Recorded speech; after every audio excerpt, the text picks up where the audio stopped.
that Ernest Holmes said the kingdom of heaven is available to us to the degree that we become conscious of it.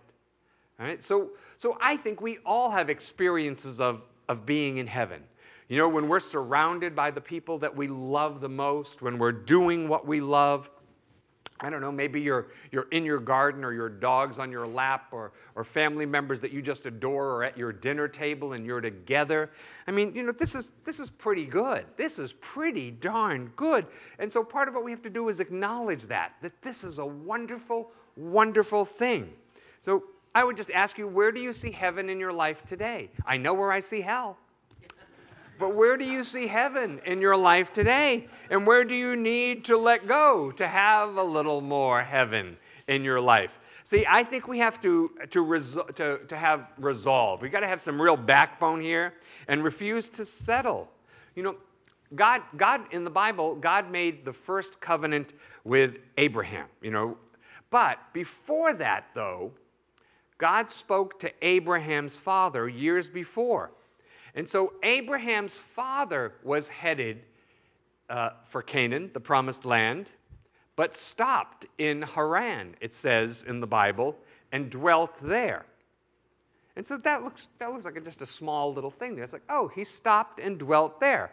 Well, why didn't he continue to Canaan? Because Canaan was the promised land. You know, it's like traveling up the East Coast, and you want to get to New York City, but you stop in Bayonne, you know? I mean, and so what I think happened is, I'm sure that what they were saying was, oh, this is good. You know, it's better than what we had. You know, and oh my God, we have so many obstacles. It's so difficult. I mean, moving all these people, family, animals, all our possessions, all our stuff, and oh, the weather, the hot, the water, the bathroom, blah, blah, blah.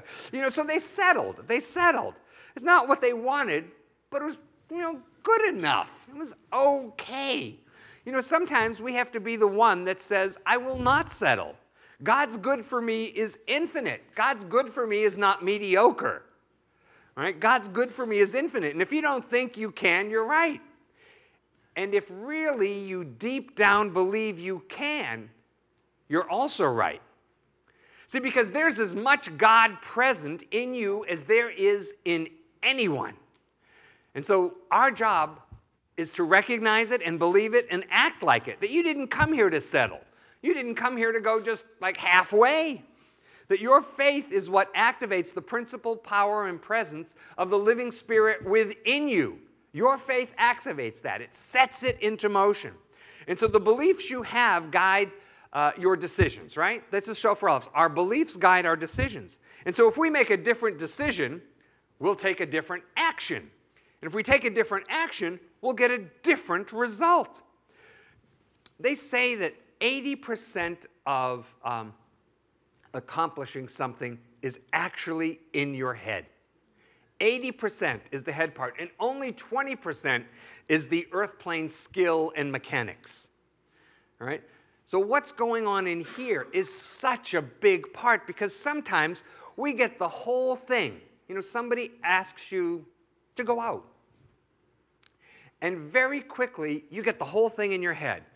Oh, they're going to come, they're going to be late, we're going to go to a movie that I don't want to see, they're going to insist we go to some restaurant I don't like, I'm going to be irritated because they always do this, I'm going to come home, I'm going to be mad, and we just go, movie Friday? No. You know what I mean? We sort of lived the whole thing out before we ever even stepped foot out of the house, you know?